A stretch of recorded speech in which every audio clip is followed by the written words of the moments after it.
Hello students. पिछले lecture में हमने क्षितिज भाग 1 के पाठ 12 कैदी और कोकिला, जिसके कवि माखनलाल चतुर्वेदी हैं, उसके पहले छंद के शब्दार्थ, सरलार्थ एवं भावार्थ के बारे में जाना। उसमें कुछ काव्यगत विशेषताएं, उसमें कहा गया था कि कवि कहना चाहता है कि कोयल तुम क्या गाती हो, क्यों रुक रुक कर रह जाती हो, ऐसा कौन सा तुम्हारा जो संदेश है, तुम किसका संदेश लेकर के आई हो। और फिर वो कहता है कि हम ऊंची काली दीवारों के घेरे में रह रहे हैं, चोर और डाकू के साथ जो अपराध करने वाले हैं, चोरी डकैती का, लूट मार का, उन सब के साथ हम रह रहे हैं। उसके बाद कि हमें जेल में दी जाने वाली यातनाओं का कुछ वर्णन करते हुए कहता है कि हमें पेट भर खाना भी नहीं दिया जाता है, मरने भी नहीं दिया जाता है, हम पर कड़ा पहरा रखा जाता है, और चंद्रमा भी निराश होकर चला गया है। और तुम्हारे मन में कौन सी वेदना है जो तुम चीख रही हो, तुम तो मृदुल वैभव की रखवाली करने वाली हो। और फिर तुमने कौन सी जंगल में लगी आग की ज्वालाएं देख ली हैं, उनकी लपटें देख ली हैं, जिसके कारण तुम यहाँ चीख रही हो। तो इस प्रकार से ये शब्दार्थ, सरलार्थ और व्याख्या थी।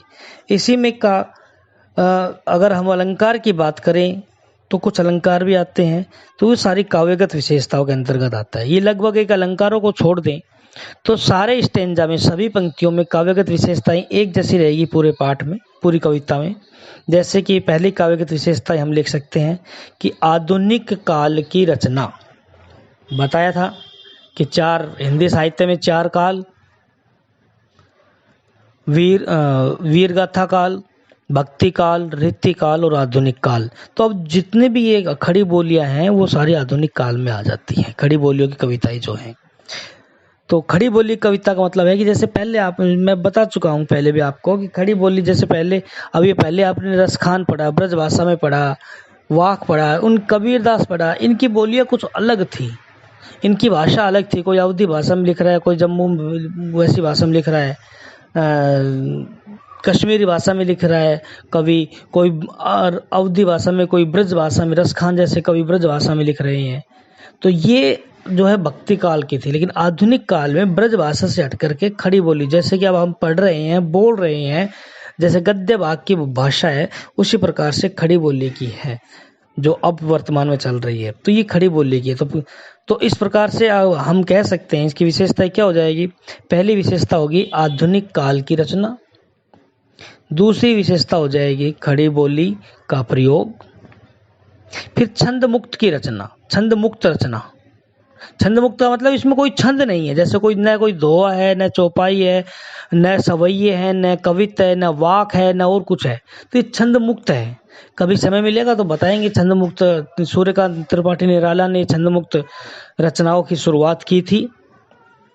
और उसके बाद कोई छंद में बंद करके, कोई दोहा में, चौपाई या सवैये, वाक, इन में बंद करके नहीं, जितनी मर्जी हो उतनी लाइन, बड़ी लाइन, छोटी लाइन करे, उतने वर्ण, जितनी मर्जी उतने वर्जन ले, वर्णनों का प्रयोग करे। तो ये छंद मुक्त रचना है। तत्सम तद्भाव शब्दावली का प्रयोग। और अलंकार की बात करें तो इसमें जो है अनुप्रास अलंकार तो लगभग हर जगह ही मिल जाता है। और इसमें क्यों रह रह जाती हो, तो रह रह में पुनरुक्ति प्रकाश अलंकार। क्या लाती हो, इसमें प्रश्न अलंकार, संदेश किसका है, यानी जिसके पीछे प्रश्नवाचक चिन्ह हो जाए वो प्रश्न अलंकार कहलाता है। जिस पंक्ति में प्रश्न पूछा जाता है उसमें प्रश्न अलंकार कहलाता है। और इसके साथ जो है अलंकार की बात करें तो वेदना बोझ वाली सी और मृदुल वैभव की रखवाली सी।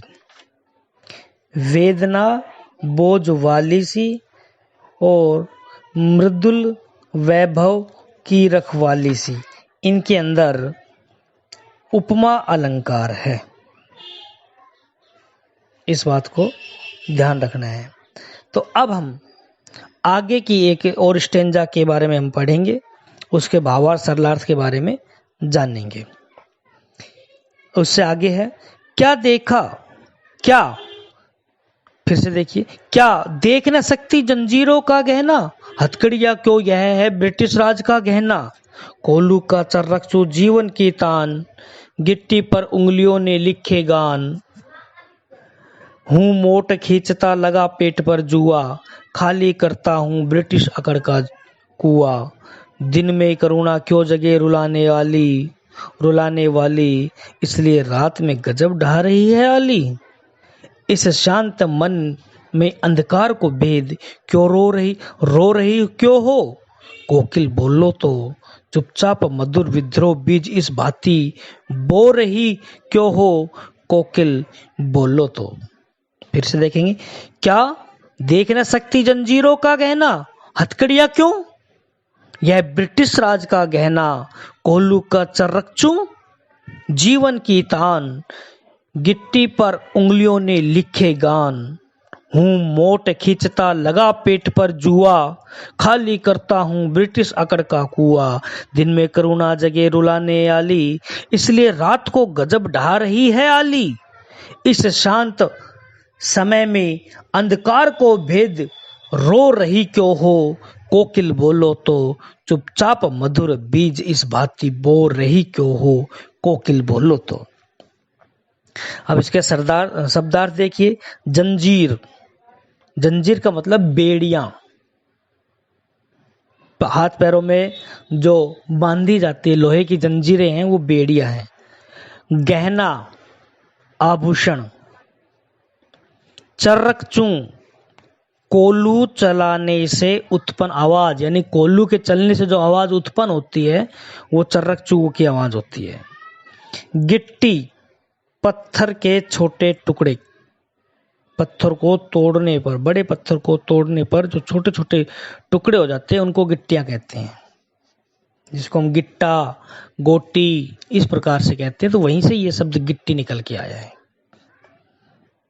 मोट, मोट एक चमड़े का बड़ा सा थैला होता है जिसे कुएं में डाल करके पानी निकाला जाता है। पहले जमाने में जो कुएं में खुला पानी रहता था तो एक पानी, आप ये कह सकते हो कुएं से पानी निकालने का पात्र, चमड़े का बना हुआ पात्र, मोट, यानी कि आज के ज़माने में तो खैर नहीं है, लेकिन कुएं पहले जो है कुएं से पानी निकालने के लिए चमड़े का बड़ा सा पात्र बना लिया जाता था और उसे कहते थे मोट।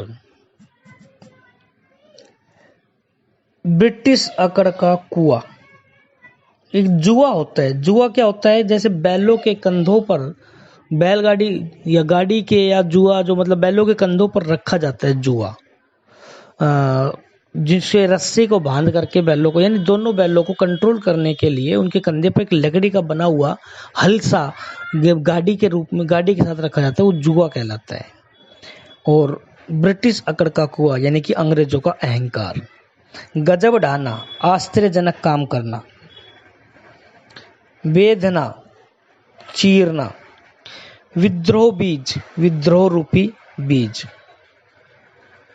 अब क्या कहना चाहता है, क्या देख न सकती जंजीरों का गहना, क्या तू मेरे पास जंजीरों का गहना नहीं देख सकती। जंजीरों गहने का मतलब मेरे हाथों और पैरों में पड़ी हुई बेड़ियां नहीं देख सकती क्या, मैंने जो हाथों और पैरों में जो बेड़ियां पहन रखी है वो जंजीरों का गहना है। हथकड़ियां क्यों, वो कवि कहना चाहता है कि मैं इनको हथकड़ियां क्यों कहूं, यह तो ब्रिटिश राज का गहना है, ब्रिटिश राज, अंग्रेजों के राज में मिला हुआ आभूषण है, पहना हुआ आभूषण है। यहाँ कवि स्पष्ट कर देना चाहता है कि हथकड़ियां क्यों, मैं इसको हथकड़ियां क्यों नहीं कहता, क्योंकि हथकड़ियां तो चोर, डाकू, लुटेरे, चोरी डकैती, अपराध करने वाले लोगों को पहनाई जाती है, लेकिन हमने कोई अपराध नहीं किया, हमने तो भारत माँ को आजाद कराने का पुण्य कार्य किया है। एक अच्छा काम किया है, इसलिए ये हथकड़ियाँ अपराधियों को पहनाई जाती है, बुरे कार्य करने वालों को पहनाई जाती है। तो इसलिए हथकड़ियाँ नहीं है, ये तो हमें एक तरह से इनाम में, भारत माँ को आज़ाद कराने के लिए जो संघर्ष कर रहे हैं उसमें इनाम है, उसमें पुरस्कार है, उसमें आभूषण दिए गए हैं, इसलिए हम इसको हथकड़ियाँ न कह करके ब्रिटिश राज का गहना कहेंगे। तो देख न सकती जंजीरों का गहना हथकड़ियाँ को, यह है ब्रिटिश राज का गहना। ये हथकड़ियाँ नहीं है, ये ब्रिटिश राज का मिला हुआ आभूषण है, अंग्रेजों के द्वारा दिया हुआ हमें आभूषण है। कोल्लू का चर्रकचू जीवन की तान। अब कोल्लू का चर्रकचू, जब कोल्लू चलता है और चर्रकचू की आवाज निकालता है तो यही हमारे जीवन का तान रह गया, यही हमारे जीवन का संगीत रह गया है। अब तो जीवन में इसी प्रकार के संगीत को सुनने को मिल रहा है। गिट्टियों पर उंगलियों ने लिखे गान।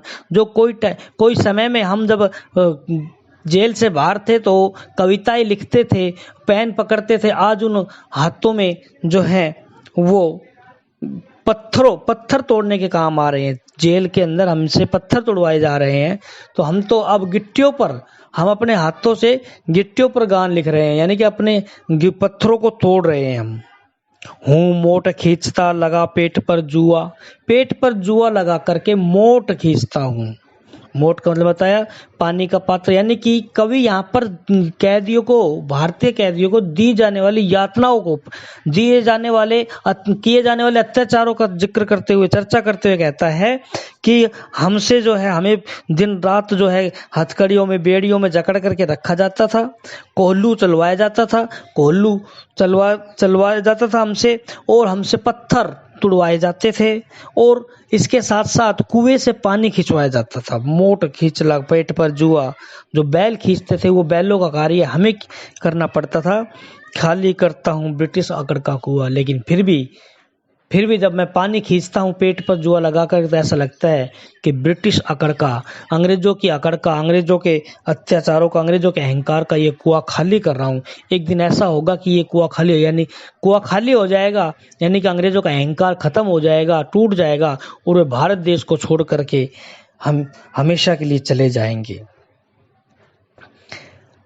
दिन में करुणा क्यों जगे रुलाने आली, इसलिए रात में गजब ढा रही है आली। कि अब कवि कहना चाहते हैं कि अंग्रेज सरकार दिन में हम स्वतंत्रता सेनानियों पर कोई दया नहीं करती है, इसलिए तू रात में ही अपना मधुर स्वर सुना रही है। गजब ढा रहे, तू एक ऐसा आश्चर्यजनक कार्य कर रही है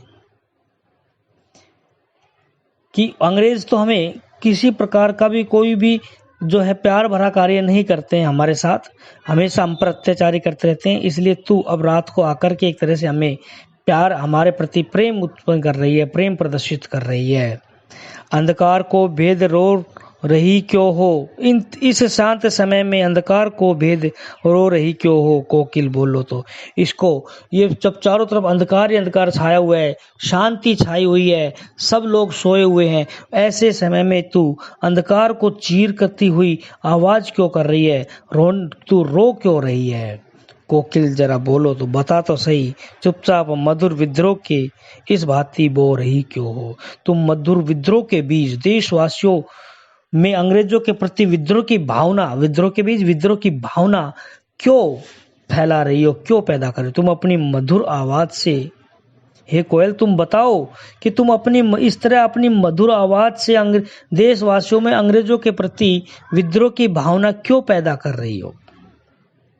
इस प्रकार से कवि कहना चाहता है कि तुम रात को, इस सन्नाटे वाली रात में, अर्धरात्रि में, अंधेरी रात्रि में अंधकार को चीरते हुए तू क्यों बोल रही है, तुम क्यों जो है चीख रही हो, और तुम इस प्रकार से अपने मधुर आवाज में देशवासियों के मन में अंग्रेजों के प्रति विद्रोह की भावना क्यों पैदा कर रही हो। एक बार फिर से, क्या देख न सकती जंजीरों का गहना, हथकड़ियां क्यों ये ब्रिटिश राज का गहना। तू कोयल, तू क्या मेरे हाथ और पैरों में पड़ी हुई ये जंजीरें नहीं देख सकती, ये जंजीरें रूपी आभूषण नहीं देख सकती। हथकड़ियां क्यों ये ब्रिटिश राज का गहना, ये हथकड़ियां नहीं है, हथकड़ियाँ तो चोर, डाकू, लुटेरों के पहनाई जाती है, अपराध करने वाले लोगों को पहनाई जाती है, लेकिन हमने कोई अपराध नहीं किया है, इसलिए ये हथकड़ियाँ नहीं है। ये कोल्लू का चर्रक, ये तो ब्रिटिश राज का गहना है। कोल्लू का चर्रक चू। कवि यहाँ पर अंग्रेजों के द्वारा किए जाने वाले अत्याचारों की बात करते हुए कहता है कि हमसे कोल्लू चलवाया जाता है और पत्थर तुड़वाए जाते हैं, पेट पर जोआ यानी कि कुएं से पानी निकलवाया जाता है, और भी अन्य प्रकार के जो है अत्याचार की करवाए जाते हैं। दिन में करुणा क्यों जगे रुलाने वाली, इसके अंदर हमारे ब्रिटिश अंग्रेज जो सरकार है वो दिन में हमारे प्रति जो है किसी प्रकार की कोई दया नहीं दिखाती है, इसलिए तू रात को हमारे लिए जो है एक आश्चर्यजनक कार्य कर रही है, तू प्रेम प्रकट कर रही है हमारे लिए।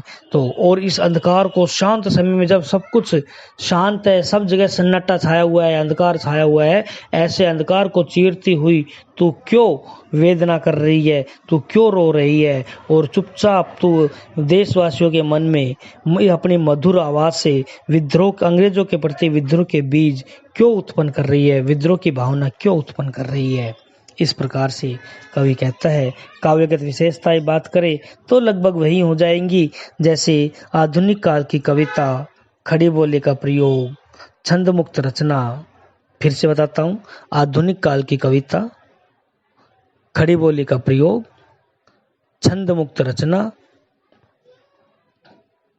तत्सम शब्दावली का प्रयोग। इसमें ज्यादातर तत्सम शब्दावली ही का प्रयोग है, तद्भव भी आया है कुछ, लेकिन तत्सम तद्भव दोनों लिख सकते। तत्सम तद्भव शब्दावली का प्रयोग। मधुर विद्रोह बीज, मधुर विद्रोह बीज में रूपक अलंकार है, विद्रोह रूपी बीज। जंजीरों का गहना, इसमें भी रूपक अलंकार है क्योंकि जंजीर रूपी गहना, जंजीर रूपी गहना। तो यही है लगभग अलंकार। अब इसके जो हाँ जहाँ प्रश्न आ जाते हैं, प्रश्न पूछ जाते हैं, वहां प्रश्न अलंकार कर सकते हो। इसके अलावा कोई विशेष अलंकार इसमें नहीं है। तो कुछ प्रश्न हैं जिनको आपको करना होगा। वो प्रश्न है, पहला प्रश्न है कि कविता के आधार पर पराधीन भारत की जेलों में दी जाने वाली यंत्रणाओं का वर्णन कीजिए। फिर से बोलता हूं, कविता के आधार पर पराधीन भारत की जेलों में दी जाने वाली यंत्रणाओं यानी कि यातनाओं का वर्णन कीजिए। यानी कि कौन कौन सी यातनाएं दी जाती थी, कौन कौन से अत्याचार भारतीय कैदियों पर किए जाते थे। दूसरा है भाव स्पष्ट कीजिए, भाव स्पष्ट कीजिए। इसमें है मृदुल वैभव की रखवाली सी कोकिल बोलो तो, पहली पंक्ति है मृदुल वैभव की रखवाली सी कोकिल बोलो तो, और दूसरी पंक्ति है इसकी, हूं मोट खींचता लगा पेट पर जुआ, खाली करता हूं ब्रिटिश अकड़ का कुआ। हूं मोट खींचता लगा पेट पर जुआ, खाली करता हूं ब्रिटिश अकड़ का कुआ। अगला प्रश्न है, अर्धरात्रि में कोयल की चीख से कवि को क्या अंदेशा है। अर्धरात्रि में कोयल की चीख से कवि को क्या अंदेशा है, यानी कि क्या संदेह है, क्या डाउट है, क्या क्या हो सकता है, कवि कोयल ने क्या क्या देख लिया है जो कवि बताता है। तीसरा है, चौथा है इसमें, कवि ने हथकड़ियों को गहना क्यों कहा है। कवि ने हथकड़ियों को गहना क्यों कहा है। एक प्रश्न और है, कवि के स्मृति पटल पर कोयल के गीतों की, कवि के स्मृति पटल पर कोयल के गीतों की कौन सी मधुर स्मृतियां अंकित है जिन्हें वह अब नष्ट करने पर तुली है, जिन्हें अब वह नष्ट करने पर तुली है। इन लगभग इतने ही है, आज के लिए इतने ही प्रश्न हैं। तो आशा करता हूं कि आप इन प्रश्नों के उत्तर ढूंढ कर तैयार रखेंगे। जब प्रश्नोत्तरों पर आएंगे तो हम चर्चा करेंगे इस पर और सही उत्तर लिखवाएंगे। तब तक के लिए घर पे रहिए, लॉकडाउन का पालन कीजिए, खुश रहिए, स्वस्थ रहिए, मस्त रहिए। धन्यवाद।